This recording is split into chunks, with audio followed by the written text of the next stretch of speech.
Am I cutting out? It sounds like I am. Are we good? Okay. In my estimation of my life, I've been to church worship on 4 different continents, and I think about half a dozen countries. I couldn't really remember for sure. About half a dozen countries. And each one of them, as you can imagine, was very unique to the other. And of course, you don't have to go nearly that far to find church worship that is very unique from the last place that you would go. None of them was quite like the other, and yet there were identifiable things that were the same, right? We sang, we read scriptures, we prayed. Sometimes we took communion, sometimes we didn't. We heard a message at each and every one of these. We celebrated together. There was community amongst one another. They were different in terms of the way the building looked. They were different in style of worship. They were different in what the gifts of the congregation were. They were different in so many ways. Some of them I sat uncomfortable, still and quiet amongst the frozen chosen. And in some of them, I got uncomfortable as I stood up and I danced and celebrated the work in the gospel of Jesus. And for us, in our 21st century, and I think particularly American context, I'm sure this happens in other places too, but this is the one that I know, and it's the one that you know. There's many different takes and opinions and thoughts about what church is supposed to be like, or what it's supposed to look like, or what you're supposed to do, or what you're not supposed to do. Right? It's supposed to be in the ancient style with robes and all that kind of thing. Or it's supposed to be in a more traditional style with organ and choir, or it's supposed to be something that's much more accessible for the every person to walk into, like a keyboard and a guitar, or you're supposed to dress as nice as you can, or you're supposed to dress, as casual as you can, or you're supposed to dress nice but not too nice, and casual but not too casual. The building is supposed to be immaculately decorated and big and beautiful, or maybe the building is supposed to be small and simple. The preacher is supposed to preach from some religiously decided structure of worship or season based on what the church has decided, or the preacher is supposed to preach from what's necessary for their own context and what their church community needs at the time. You see, why all of this dichotomy? Because I'm here to tell you, nothing that I just told you is wrong. Nothing that I just told you is bad. I think the only part about it of bad is that it's supposed to something, right? Because it's all just relative. But those different ways of doing church and different ways of doing worship are all good. They should all be celebrated. There's nothing wrong with any of them. But why such dichotomy? The reason there's such dichotomy is because at their core, those things are at least supposed to be an effort for the church to give God our absolute best. You see, the thought behind dressing nice for church is because we want to give God our best. And one of the ways that we can do that is by dressing our best. And I think if we dress more casual or more simply, we can give God our best by saying, if we dress too nice, we can sometimes make other people who don't have those kinds of attire to feel uncomfortable. And we don't want to do that. We want to be welcoming for everybody. And so we can honor God in that way. And we can say, well, we want to honor our God with the beauty of our building, because God can be honored by that. Or we want to honor God by keeping our building simple, because we want to keep our focus on something else, and we want to use and steward our finances in a way beyond just cosmetic things. You see, it's all just about how can we go about giving God our best. There's nothing wrong with any of it. The question is, do we give God our best? Not how do we give God our best? Because here's the truth about our worship and God's relationship with our worship. The most important thing about worship to God is you. And the most important thing to us when we worship is God. And God is delighted for worship to happen in a gymnasium with a guitar and a keyboard and modern music that's filled with people who are earnestly worshiping Him and passionately worshiping. And God is pleased with the beautiful, ornate sanctuary with choir and organ filled with people who are earnestly worshiping Him. What matters is, Are we giving God our best? Not how do we go about giving God our best. We do all of this because we recognize that God has given us so much, that God offers us God's best, and we want to give God our best in return. But if you're anything like me, it's easy to give our best at something when you want to do it. If you don't want to do it, it can be really hard to stir something up within yourself to give it your best. You might do it because you have to, but if you don't want to, it's really hard to create another level in you that wants to give it your absolute best. So what about, if we want to give God our best, what about when we just don't feel it? We're tired. We're tired. We aren't particularly motivated. This God thing doesn't always feel very urgent to us. But giving God our best means that living every single moment of our lives, not just every minute of our worship, but every moment of our lives in service to God and as an act of praise to a God who is worthy. It means serving others with all that we have. It means honoring others in the way that we love them. It means choosing forgiveness. It means choosing to do good and to do no harm. But for some reason, sometimes for me, I don't really want to do that. I want to do what I want to do, and I'm often motivated to simply choose the path of least resistance. And so when we approach a day like today, which is the beginning of the most important week of Jesus' life, and we can find simple evidence of this week being important simply by looking at our Gospels. There are 20 chapters in the Gospel of John, and this last week of Jesus' life begins on chapter 12. So about 40% of the Gospel of John takes place from this week and a little bit after. There are 24 chapters in Luke. This week begins on chapter 19.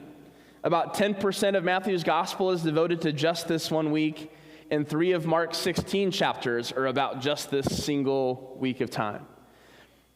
So simply in terms of math, the gospel writers tell us of all the things that Jesus did, of all the things that Jesus taught, of all the ways that Jesus loved, this is the culmination of the whole thing.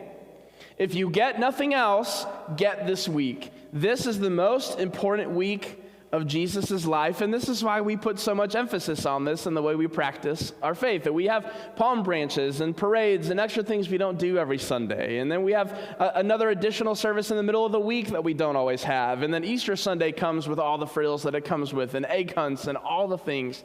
This is why we do this, because we recognize the importance of this week.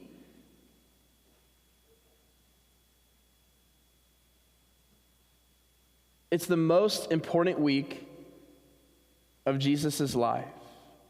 And at the very beginning of this week, Jesus, through the Palm Sunday story, makes it clear that he is worthy and that he is able, and that Jesus gives us his best. We're going to be reading the Palm Sunday story from Luke chapter 19, and it goes like this. After Jesus had said this, he went on ahead, going up to Jerusalem. As he approached Bethphage and Bethany at the hill called the Mount of Olives, he sent 2 of his disciples, saying to them, "Go to the village ahead of you, and as you enter it, you will find a colt tied there, which no one has ever ridden. Untie it and bring it here. If anyone asks you, 'Why are you untying it?' say, 'The Lord needs it.'" Those who were sent ahead went and found it just as he had told them. As they were untying the colt, its owners asked them, "Why are you untying the colt?" They replied, "The Lord needs it."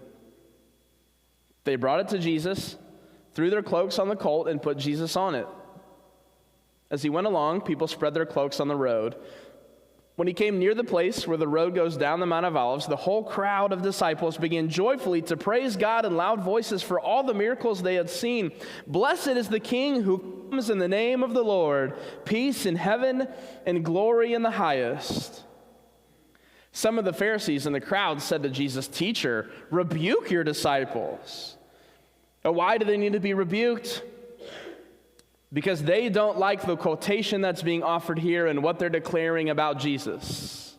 It's fine that Jesus is a great Jewish teacher. It's fine that Jesus is reinterpreting some of our understandings about the Old Testament law. What is not fine is for these people to be declaring that Jesus is God, Messiah, and King.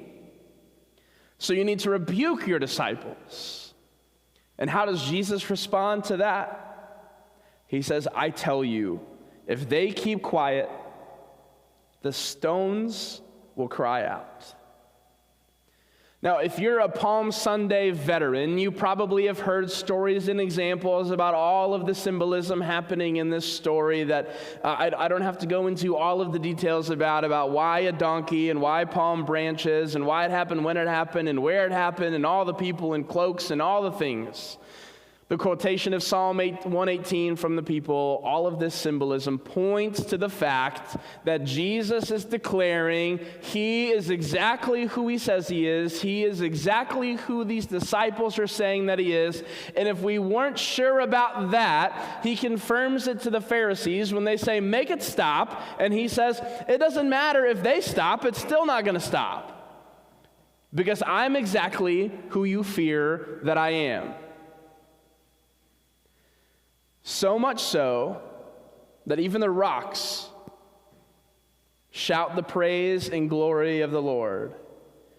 And the wildest thing when we stop and think about this, that Jesus is saying, if the people pipe down, the rocks will shout.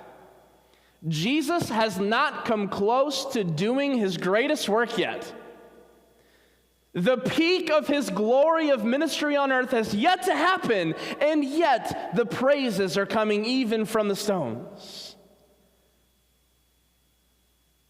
They are already shouting his praise. You see, the entire life of Jesus was demanding. Picture a day in the life of Jesus for me for a second. He wakes up before anybody else gets up so he can go off and he can be by himself and have a moment to himself. That time when he would run away to pray is the only time he ever had to himself. He goes from place to place, and everybody wants a piece of Jesus. They want a question answered. They want a person healed. They want something fixed. They go to Jesus. They go to Jesus. They go to Jesus. He's followed and followed and followed and followed. He is needed every moment of his life. He is trapped by people who are trying to hurt him. He's exalted by people who revere him.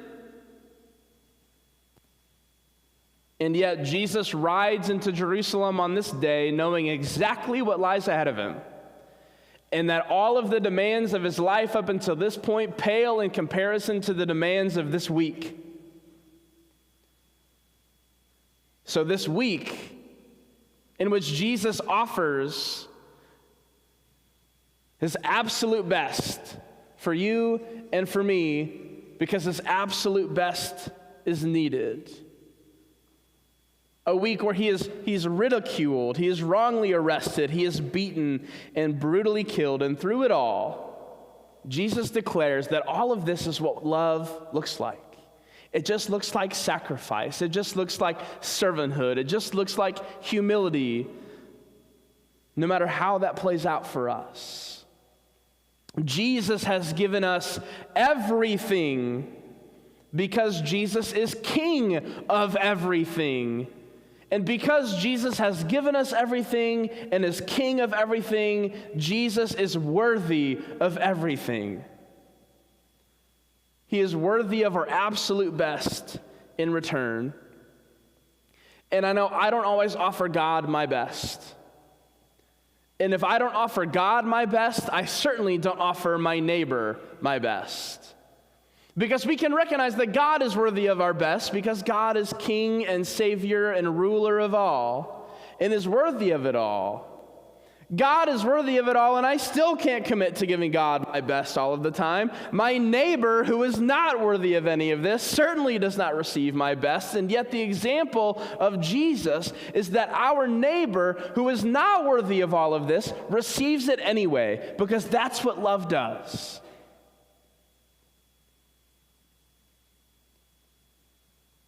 You see, our best, what does our best mean, and what does our best look like, and how does this look outside of just coming to worship and making sure we're listening and reading our Bible and doing all these religious activities? What does it look like and what does it mean? Our best is different in every situation for every single one of us. Your best is one thing when you show up to work, and offering your work as an act of praise and thanksgiving to a God who has given you a body and a mind that is able to do so.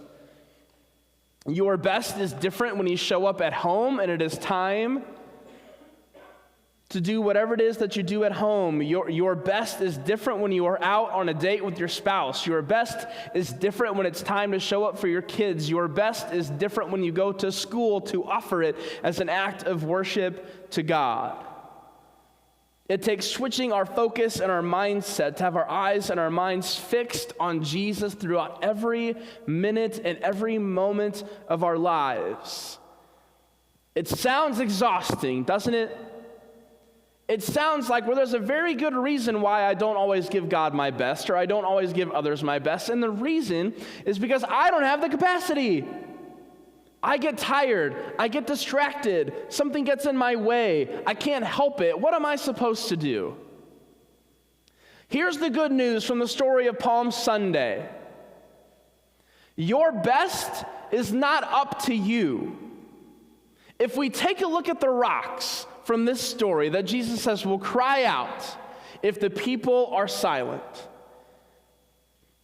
we can see that giving God our best is not a choice. It is a natural reaction to the power and presence and grace of Jesus. Our best is not simply a goal for us to achieve that we have to strive for. It is a natural reaction to the person of Jesus. It is a natural reaction to the perfection of Jesus the Christ, which is why Jesus says, if the people are quiet, the rocks will cry out. Why? Because it is a natural reaction for all of creation to worship at the feet of Jesus. You see, rocks are common. They're everywhere. Even the rocks that we as humans, in an effort to make some money, have arbitrarily decided that these rocks are worth a lot of money. And these rocks aren't worth a lot of money, but even the ones that we've decided are worth something are simply just natural resources that are created from the world. They're simple. They're everyday. They're just around. Rocks are plain. They're simple. And in our story of Jesus saying that they're going to shout, rocks are inanimate. They're emotionless. They're as common as anything on earth. There's nothing special or extraordinary about them, especially not the ones that are just lying on the road on the path to Jerusalem that are trampled on by feet and donkeys and horses all day long. And yet, at the feet of Jesus, they themselves can't help but cry out, Hosanna, blessed is he who comes in the name of the Lord. If that's the natural reaction of an inanimate rock who Jesus did not come for, a rock that is not made in the image of this same God, then how much more is it a natural reaction for those of us who are made in the image of God, who Jesus did come for, who is sharing his grace and his kingdom with? How much more of a natural reaction should it be for us to shout, Hosanna, Hosanna, praise him, blessed is he who comes in the name of the Lord.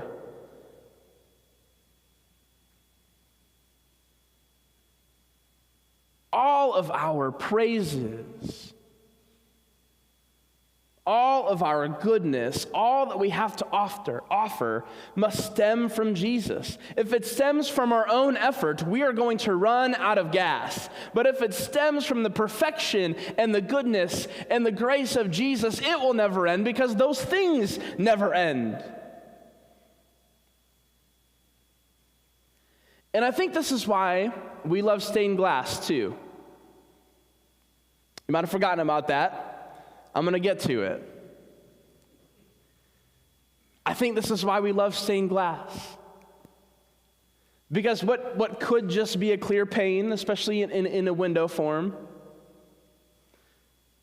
they're plain elements. Even if you take a piece of stained glass that has been placed together and you place it on its own, it is probably uninspiring. It might be somewhat interesting, but uninspiring. But put together and used for a different purpose, something different happens. The parts that make up a stained glass window are fairly mundane, but we take materials or we take space that could just be a clear pane of glass that we look through to look out the window to see what is outside. We completely change what we see by giving that thing a new purpose. Much like the stones that Jesus talked about, we take something that is not living, is not breathing, can't think, can't feel, and yet when we look at it, it shouts emotion to us.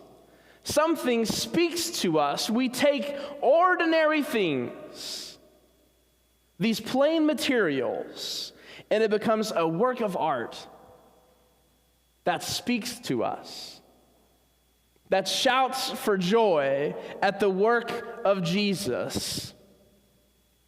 This window simply takes its job and it offers the best that it has, that it might not just let sunlight through, but it might let the light of the world shine through, that all might shout his praise, recognize his glory, and shout loud, Hosanna to the King who is worthy of it all and is worthy of our best. May we be like the stones that shout the praises of the perfect King Jesus. May we be like stained glass as we take all that we have, in all that we are, in all that we do, as special and as unique, but as plain and as ordinary as we are, and offer our best for King Jesus, who is worthy of it all. Hosanna in the highest. Blessed is he who comes in the name of the Lord.